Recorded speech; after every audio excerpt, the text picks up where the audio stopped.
Good evening, ladies, gentlemen. Good evening. It is 8 p.m. on our studio clock here in Akwa Douala, and it's News Hour on Spectrum Television. Top on our news stories tonight, July 12, 2025. The President of the Republic of Cameroon has signed a decree convening the electorate for the upcoming presidential elections yesterday, July 11, 2025. This announcement not only marks the official start of the election process and also underscores the nation's commitment to democracy and peaceful governance.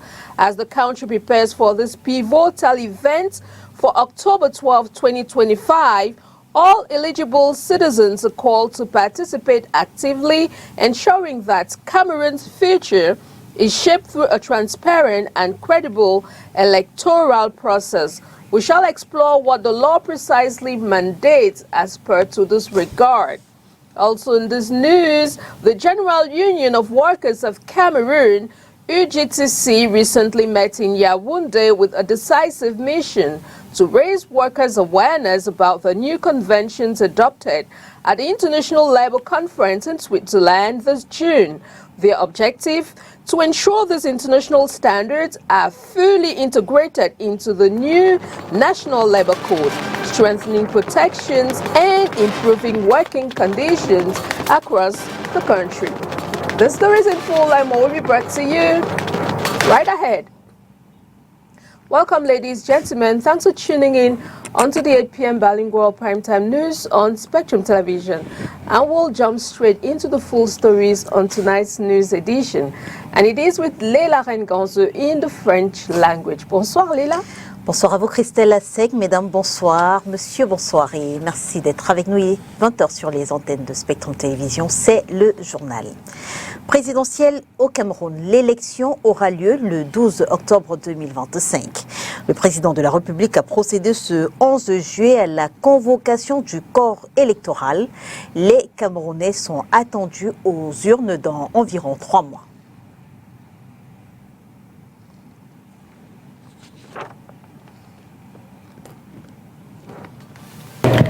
Ce sera le 12 octobre, le dimanche 12 octobre 2025.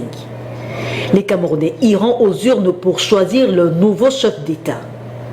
Dans un décret signé ce 11 juillet 2025, le président de la République, Paul Biya, convoque le corps électoral en vue de l'élection du président de la République.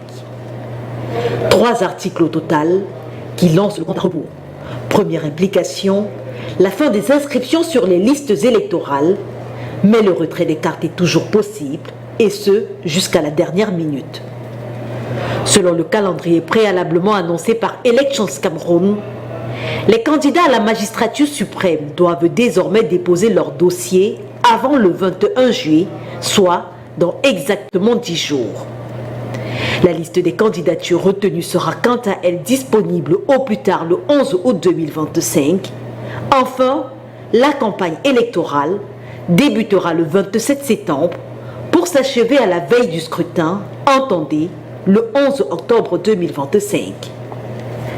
Alors que plusieurs hommes politiques ont déjà annoncé leur intention de concourir, Paul Biya, 92 ans, président sortant, ayant passé 43 ans au pouvoir, garde encore le silence.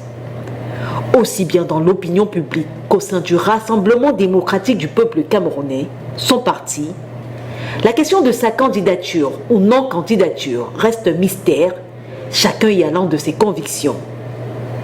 Le mystère, lui seul peut le briser. D'ailleurs, en 2018, c'est le 13 juillet qu'il choisit d'annoncer sa candidature sur Twitter. C'était un vendredi 13.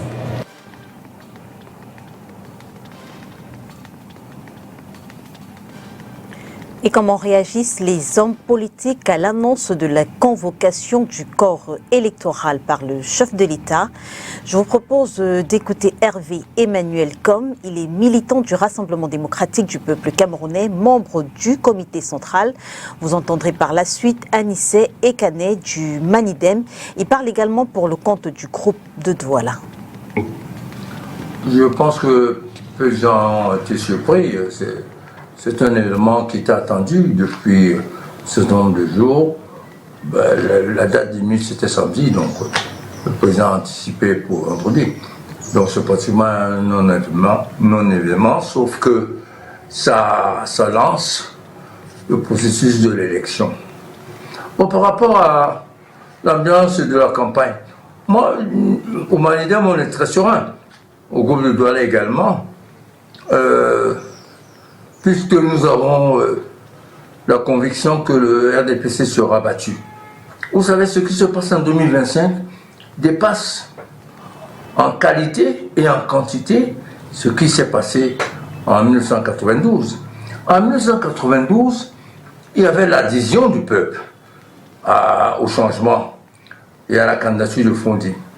En 2025, il y a une implication positive. Il y a une prise en main du destin du pays par les masses populaires. Ce qui s'est passé dans le septentrion, c'est la pression populaire qui a obligé ces deux dirigeants de l'ex-régime, du régime, ces ex-dirigeants du régime à démissionner. Donc aujourd'hui, en 2025, les Camerounais sont moins dans les gradins. Et ils ont envahi le stade.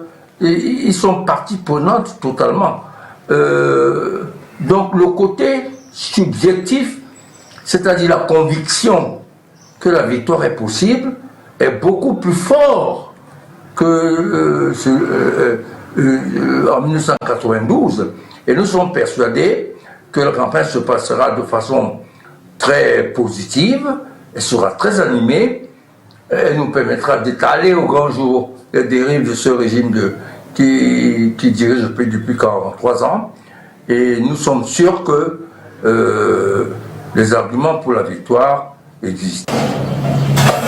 Nous vivons un grand moment d'histoire, la convocation du corps électoral dans les délais et les dates qui ont été prescrites par la Constitution démontre à souhait pour ceux qui pouvaient encore douter le respect très très profond, rigoureux que le président accorde à la loi et à la Constitution du Cameroun. Donc nous sommes heureux et nous savons maintenant que les choses vont se passer dans les délais qui ont été fixés par la loi, la Constitution et la loi. Nous n'avons pas d'appréhension particulière à propos de la période de campagne qui va s'ouvrir. Pas plus tard que hier, en tout cas en ce qui concerne la délégation du comité central pour le Vouri, nous avons eu une très importante séance de travail avec tous les membres, les dirigeants dans le Vouri, c'est-à-dire nous-mêmes, les présidents de section, les maires, les parlementaires, les présidents de tous les organes annexes au JOF RDPC. Nous sommes en ordre de bataille et le secrétaire général du comité central, Jean Côté, a défini les règles, les stratégies et surtout la recommandation sur la discipline qui doit être maintenant la règle dans le parti. Nous sommes en ordre de bataille de façon verticale. Nous allons continuer le déploiement. Nous avons fait des approches sur des projections, sur les inscriptions et tout. Maintenant, place est à la conquête de l'opinion et aller faire de l'évangélisation pour convaincre que nous avons le meilleur plan. Un projet de société, ce n'est pas un projet démagogique, c'est un projet d'équilibre, de sécurité pour que le Cameroun garde son rang dans l'environnement de l'Afrique centrale, qui est un environnement pas tout à fait calme, et surtout que nous continuons notre aventure vers le développement dans la paix et sous la direction d'un leader éclairé et qui nous a préservé de toutes les mésaventures. Voilà. La campagne va être ouverte et je peux vous assurer que la haute saison du bavardage et la démagogie prendra fin parce que nous serons confrontés les uns les autres par rapport au mur de la réalité. Merci. La suite de ce journal, c'est avec vous, Christelle Assec, qui en prend cette brève de l'Assemblée, non? Exactly, Leila Rengans. It's not from the Assembly, but it's from the U.S. Embassy in line with the 2025 presidential elections, and the U.S. Embassy has welcomed the announcement of Cameroon's presidential election on October 12, 2025, and stressed the importance of free, fair, peaceful and inclusive elections as vital to democracy and stability. They, however, recommend all stakeholders preparing for the vote and urge respect for the rule of law and citizens' rights to participate freely and safely, hence protecting freedoms of expression, assembly and association throughout the process as vital and essential. The U.S. stands with Cameroon's people on their democratic path. Et au Parlement, l'honorable Jinkou Moussa a reçu une distinction des professeurs et universitaires américains. C'était au cours d'une cérémonie organisée dans la capitale politique du pays, Yaoundé. Questeur à l'Assemblée nationale, le député de la région du Nord-Ouest est honoré pour sa contribution non seulement à la gestion des finances de la Chambre, mais aussi à la résolution de la crise sécuritaire dans les régions du Nord-Ouest et du Sud-Ouest Cameroun, crise qui perdure depuis 2016. C'est une reconnaissance qui vient des États-Unis. Depuis Washington, un groupe d'universitaires a évalué la contribution de l'honorable Jinkou Moussa dans le travail parlementaire et a fait le déplacement de Yaoundé pour l'honorer. Je pense que c'est un grand honneur pour moi, honneur pour le pays, honneur pour l'Assemblée nationale. Et cet honneur vient encore de me donner grande inspiration pour que j'ai pu continuer avec mes activités dans un sens très plus fort, dans le sens de livrer de bonnes activités qui peuvent aider les Camerounais, dans le sens de faire vivre bien nos citoyens. Donc cet honneur qui a été mis sur moi aujourd'hui va me donner plus fort l'espoir pour que je puisse travailler bien, pour que ce Cameroun soit en paix, développe bien et que tout ce qu'on fait dans le pays, ça passe dans la paix et la sérénité. Récemment réélu au poste de questeur de l'Assemblée nationale, il jouit d'une grande compétence en matière de gestion et de développement économique. Il a joué un rôle clé dans la mise en place d'un budget équilibré pour l'Assemblée nationale, permettant une utilisation efficace des ressources publiques. Il est également actif dans de nombreux projets visant à promouvoir l'entrepreneuriat chez les jeunes et à leur donner accès à des formations professionnelles de qualité. Par ailleurs, l'honorable Jinkou Moussa est fortement impliqué aux côtés du gouvernement camerounais dans la résolution pacifique de la crise sécuritaire au sud-ouest et au nord-ouest, d'où il est originaire. C'est une reconnaissance qui vient des États-Unis, depuis Washington. Des conditions des travailleurs au Cameroun, la confédération syndicale UGTC vient de se réunir à Yaoundé. Objectif, sensibiliser les travailleurs sur les nouvelles conventions adoptées récemment au cours de la conférence internationale du travail tenue au mois de juin, c'était en Suisse. L'enjeu est de les arrimer au nouveau code de travail en gestation. Olivier Bouzique, on reste avec vous. Après avoir représenté la Confédération syndicale camerounaise à la Conférence internationale du travail qui s'est tenue à Genève en Suisse du 2 au 13 juin dernier, voici venu l'heure du compte rendu. Nous avons donc cette obligation de faire la restitution des travaux à nos camarades et surtout de leur donner des informations sur les conventions qu'on a adoptées là-bas pour que tout le monde soit au même niveau d'information et pour pouvoir essayer de faire en sorte que ces conventions soient appliquées normalement au Cameroun. La délégation camerounaise est de retour avec une dizaine de textes adoptés au niveau international pour l'amélioration des conditions des travailleurs. L'on cite la Convention sur la prévention et la protection contre les dangers biologiques dans le milieu de travail, la résolution concernant le 2e sommet mondial pour le développement social, l'amendement au code de la Convention du travail maritime de 2006, entre autres textes adoptés et présentés aux représentants des travailleurs camerounais. Nous sommes très fiers et nous accueillons cela avec beaucoup de fierté. Nous pensons que ça va apporter des améliorations dans notre façon de travailler, dans notre façon de défendre les travailleurs. Mais aussi et surtout proposer au gouvernement camerounais sur le nouveau code du travail en gestation, faire de nouvelles propositions pour l'amélioration tout simplement des conditions de vie des travailleurs. Les différents syndicats se sont chargés de sensibiliser leurs syndiqués par la suite sur ces nouvelles dispositions prises au niveau international.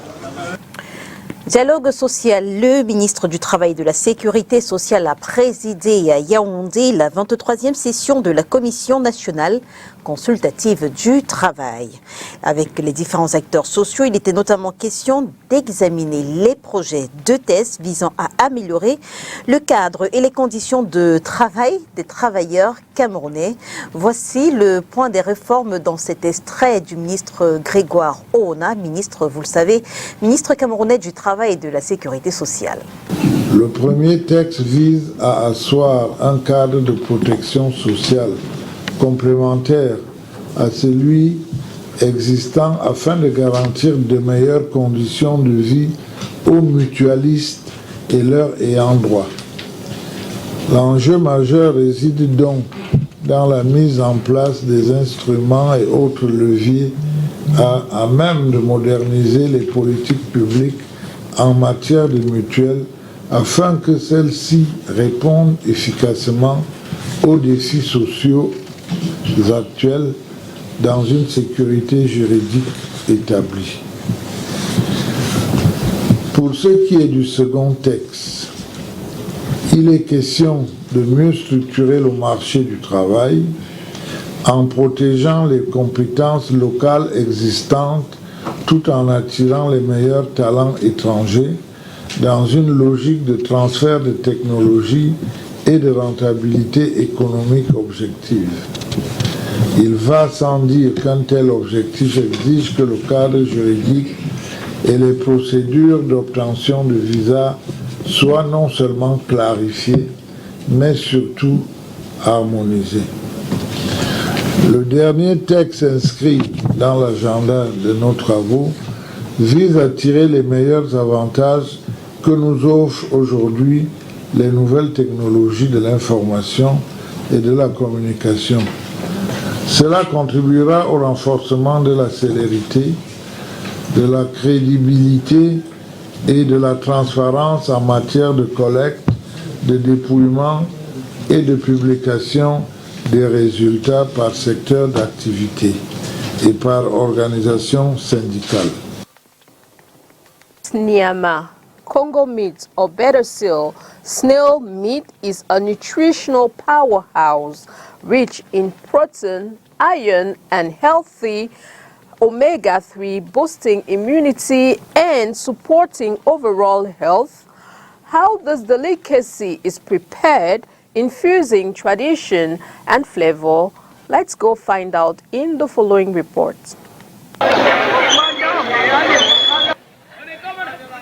In this lively market in Bunaberi, vendors are busy showcasing one of the nation's most beloved delicacies, snails, affectionately known as nyama or Congo meat. These dedicated snail gatherers venture into the dam undergrowth to collect this prized mollusk. Once harvested, they are cleaned and prepared for sale in this local market. We remove it with spoke. We put some more along. We cut it, then wash it with salt before coming to the market. After soaking the snails overnight to rehydrate, vendors boil the snails with salt and seasoning cubes until tender.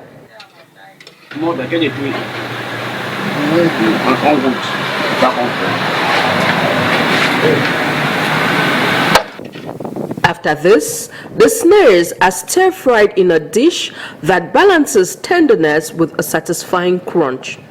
You have many ways to prepare it. If you want to prepare it with sauce, you steam it first. When you finish to steam it, you dry it in the pot, put little oil in the pot, you dry it. After finish to dry it, you finish to make your sauce. 5 minutes that you want to put the sauce down, you take it and pour it inside the pot. It's okay.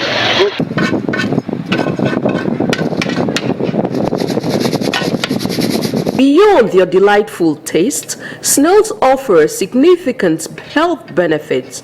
They are rich in protein while remaining low in fat, making them an excellent choice for health-conscious consumers.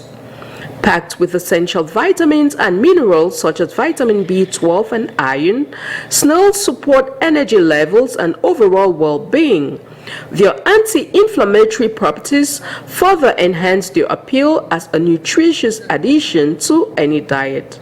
Moreover, the enduring popularity of snails among Cameroonians stems from their cultural significance and unique flavor. This is often enjoyed during family gatherings or festive occasions. Snails evoke memories of shared meals and community spirit as vendors continue to bring this cherished delicacy to the streets. Snails remain a vital part of Cameroon's culinary heritage, celebrated for their taste, nutritional value, and the joy that bring to those who savour them. Moi j'ai demandé au marché l'autre jour, j'ai trouvé que c'est cher. Bon appétit. La signification du mariage dans la société camerounaise actuelle est au centre de questionnements soulevés dans le roman Le leurre de Ina. Le livre édité par les éditions du Chabel a été dédicacé ce 11 juillet à Yaoundé.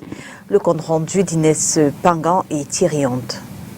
Dans la société camerounaise actuelle, le mariage perd de plus en plus de son essence. Les habitudes claniques ont réussi à infiltrer et à dénaturer ce sacrement et par conséquent la vie en communauté.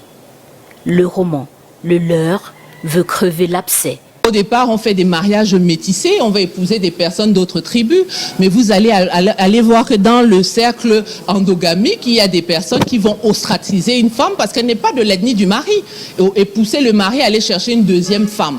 Donc le mariage lui-même, s'il était vécu idéalement, comme Platon l'aurait décrit, il devrait renforcer la société camerounaise. Mais la véritable question, c'est que est-ce que les mots de la société camerounaise ne sont pas en train de tuer l'institution du mariage? Troisième roman du professeur Ngoura, Félicité Oona Feugue, Ina O, pousse à la réflexion sur la place véritable du mariage dans un contexte marqué par la dominance des préjugés, des idées préconçues autour de ce qui doit être une alliance entre deux personnes et partant deux familles. C'est une grâce que seul Dieu donne d'avoir un bon mari, tant mieux. Mais une femme peut se construire et construire une nation. D'ailleurs, ce que dit le livre, c'est qu'en réalité, ce sont les femmes qui construisent les nations. Et cela, qu'elles soient mariées ou non. Il y a un point sur lequel on peut être d'accord tous, c'est que c'est un engagement entre deux êtres, mais qui peut être également élargi à un engagement entre des familles. C'est un contrat social. De mon point de vue, il ne s'agit pas d'un renoncement au mariage comme l'auteur a bien voulu le présenter, mais pour moi, en apprenant des échecs des autres, nous pouvons nous construire une personnalité plus forte. Moi, j'en ressors requinqué à l'idée que les hommes et les femmes doivent travailler à avoir des mariages plus stables. Le roman, édité par les éditions du Chabel, est dédicacé ce 11 juillet 2025 à Yaoundé, au cours d'une cérémonie riche en sons et en couleurs. Le combat féministe, ce combat. And in a world where every face tells a story, women portrait photographers are transforming the art of capturing identity, turning fleeting moments into timeless masterpieces and redefining the very essence of professional photography. Onila Donet tells us more. Steadily capturing the most beautiful moments of people's lives through her lens. Akla Defar is a young piano teacher and a photographer with over a decade of experience in this field. It is the best work in the world, most especially for a woman. Pictures are a lot of courage, more physical energy, and also a vision. Faced with the harsh reality of securing a job, Akla turned to photography for comfort, an art form that has now become both a passion and a reliable source of income. I studied audiovisual communication. After school, it was difficult putting together a team, but with photography, I can be on my own boss, get my own money, work at my own pace, and continue to be an artist. Highly sought after for events, she finds joy in practicing her craft, a passion she hopes other professionals across various fields can also experience. I consider photography as the best work because on our own Labor Day, we spend it working while others celebrate. That's why it's the best work. What we can hope for is those who work can get the same joy and satisfaction we get from exercising our profession. Photography is a growing field for women worldwide, although gender gaps persist. While women represent over 75% of photography students, they account for only 15 to 20% of professional photographers, particularly in fields like photojournalism. In Cameroon, more women are entering the industry through workshops and creative collectives, fostering greater participation in this form of art. And with that, we call it a day on the set of tonight's news on Spectrum Television. Thanks for watching, ladies and gentlemen. To enjoy the rest of your evening in company of programs on your TV, STV. Good night. Good night to you, Leila. Bonsoir à vous, Christelle Sec. Mesdames et messieurs, merci de nous avoir suivis. On se retrouve dès demain lorsqu'il sera 12h exactement sur Spectrum Télévision dans le cadre de votre émission 7 Hebdo, et on reparlera de la convocation du corps électoral, mais également de cette absence de cohérence dans la communication du Rassemblement démocratique du peuple camerounais. Souvenez-vous des deux interviews accordées à RFI cette semaine par le professeur Jacques Famundongo, mais avant par le ministre René Emmanuel Sadi. On en parlera avec Alex Gustave Azébazi, il est journaliste. On parlera de ces sujets également avec Aimé Sadou.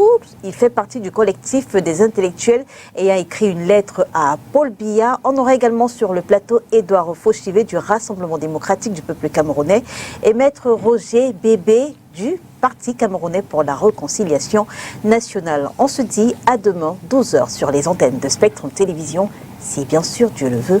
Bonsoir.